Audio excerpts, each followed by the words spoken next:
Quelle spontanéité. Merci beaucoup, enchanté. Alors oui, je suis PD. Alors, PD, oui, mais attention, gros PD, hein. Gros PD, très gros PD. Vraiment, les amis, je suis un gros PD. Dites-vous que je me fais insulter dans la rue de petit PD par des PD. Donc vraiment, je suis très PD. Et il y a pas longtemps, un monsieur m'a vu dans la rue, il m'a dit petit PD. Et j'ai dit, ah, tu me sous-estimes tellement. Vraiment, je suis en haut de l'échelle des PD, je suis un super PD. Je suis un PDG. Voilà ce que j'essaie de dire. Un PDG, un PDG. Et il n'y a pas de hasard. Il n'y a pas de hasard. Récemment, j'envoie une photo de moi par mail, un PDF. Coïncidence? Je ne pense pas. Youssoupha, tu rigoles beaucoup. T'es PD? Love you too. Arrête. Il y a une différence, les amis, c'est très important. Entre gros PD et petit PD, c'est différent. Gros PD, c'est moi. Petit PD, Macron. C'est différent.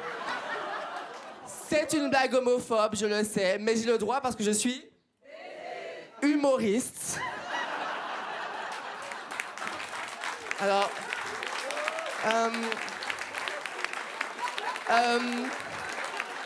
alors, qu'est-ce qui vient de se passer?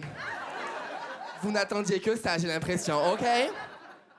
Je dis beaucoup le mot PD, les amis, parce que je fais ce qu'on appelle le retournement du stigmate, qui est une technique de sociologie qui consiste à prendre une insulte, en retirer la charge négative pour en faire quelque chose de flamboyant. C'est ce que Aimé Césaire, Senghor et Damas, vous ne savez pas qui c'est puisque vous êtes raciste, mais c'est ce qu'ils ont fait avec les négritudes. Ils ont pris le mot nègre pour que les noirs puissent le réapproprier. C'est ce que font aussi les travailleuses du sexe avec le mot pute, parce qu'il n'y a rien de mal à être une pute et vive les putes. Et c'est ce que fait Gérald Darmanin avec Gérald Darmanin.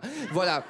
Ça ne fonctionne pas pour tout le monde. Et je sais que je dis beaucoup trop souvent le mot PD parce qu'il n'y a pas longtemps, il y a une dame qui est venue me voir et qui m'a dit « Noam, vous n'êtes pas obligé de dire que vous êtes PD car absolument tout le monde le voit que vous êtes PD. » Et je lui ai dit « Madame, on est en 2025, il faut se méfier des apparences. Car j'aurais pu être un hétéro déconstruit. Je n'aime pas votre énergie ce soir. Si vous ne connaissez pas, allez dans les friperies, ils sont là-bas. Ce sont des hommes hétérosexuels qui mettent du vernis, des crop tops, on ne sait plus mais qui je dois sucer parmi eux, je ne sais pas. Je ne sais pas. Ils nous prennent tout. Ils nous ont tout volé. Et en plus, ils mentent. Parce qu'il y a pas longtemps, il y en a un qui m'a dit « Noam, tu as écouté le dernier album de Mika ?» Personne n'écoute Mika, Francis. Tu n'es pas déconstruit, tu es détruit, d'accord? Je ne peux pas me les voir. J'aurais également pu être un hétéro curieux. Tu connais hétéro curieux, babe? Non, tu connais pas? Hétéro curieux, si vous ne connaissez pas, concentrez-vous, ça va aller très vite. Imaginez un homme hétérosexuel, d'accord, que je suce. Et concentrez-vous. Et pendant que je le suce, il me dit « Oublie pas, je suis hétéro. » Et je dis « Ah, c'est curieux. Hétéro curieux. » Voilà. Des hommes formidables. Des hommes formidables. Voilà, j'ai grandi en Martinique, les amis. J'ai grandi en Martinique jusqu'à l'âge de 18 ans. Alors, je ne suis pas né homosexuel, parce que je ne pense pas qu'on naisse homosexuel ou hétérosexuel, puisque je ne suis pas sorti du vagin de ma mère en disant j'aime pas. J'ai pas fait ça. Non. Non. Non. Non. J'ai fait une césarienne. C'est plus rapide. J'ai une théorie, je pense que le jour de l'accouchement, ils ont dit à ma mère « Madame, poussez, poussez !» Et moi, j'étais là « Sûrement pas par là. Y a-t-il une sortie de secours quelque part dans ce ventre ?» Je suis donc arrivé comme ça en Martinique. J'ai vécu pas mal d'homophobie dans mon enfance, mais ma mère m'a beaucoup protégée. Ma mère, c'est une reine. Je pense d'ailleurs que c'est la raison pour laquelle je suis homosexuel. Ma mère s'appelle Marie-Johanna, mais elle veut que tout le monde l'appelle Agnès. La meuf est une drag queen, ok? Et elle voulait me protéger, mais elle savait pas comment faire. J'ai fait mon coming out et elle m'a dit « Je suis surprise, mais je suis contente que tu ne sois pas un meurtrier. » Quoi? Quel est le rapport? Mais bon, après 18 ans de vie en Martinique, j'en ai eu marre de l'homophobie. Du coup, je suis parti à Paris pour pouvoir justement découvrir le racisme. Et, parce qu'il ne faut pas mourir bête. Et je n'ai pas été déçu. En arrivant ici, on m'a posé beaucoup de questions. On m'a dit, mais non, comment tu vas faire tout seul à Paris pour t'adapter à la météo, pour prendre le RER? Écoutez, le plus dur pour les Antillais, ce n'est pas de prendre le RER, c'est de prononcer RER.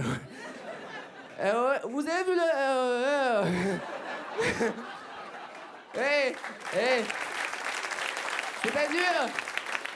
C'était dur. J'ai longtemps pris le bus. Et même le bus, c'était dur pour moi, parce que je viens d'une petite commune de la Martinique, on n'avait pas d'arrêt de bus. On avait un chauffeur, un bus et un rêve, qui est d'arriver à destination. Et on n'avait pas les petits boutons pour dire arrêt. Non, nous, pour s'arrêter, on disait arrêt. Et moi, en arrivant à Paris, personne ne m'a dit qu'il y avait des boutons pour dire arrêt. Donc imaginez-moi qui monte dans le bus un soir, Dans le bus, il y avait moi et le fou du bus. Il y a toujours un fou dans le bus. Qui sont ces gens? Sûrement des Gémeaux, c'est ma théorie. Il y a des Gémeaux ce soir? Ouais! Allez vous faire foutre. J'arrive à mon arrêt. Je m'égosille donc. Arrêt! Et là, le chauffeur du bus me regarde comme si j'étais la folle du bus. Et je sais qu'avec mon accent, il a juste entendu « Ah ouais !» Et je me suis dit, en fait, les fous du bus sont juste des Antillais qui ont raté leur arrêt depuis le début. Libérez la Martinique, s'il vous plaît. Merci beaucoup!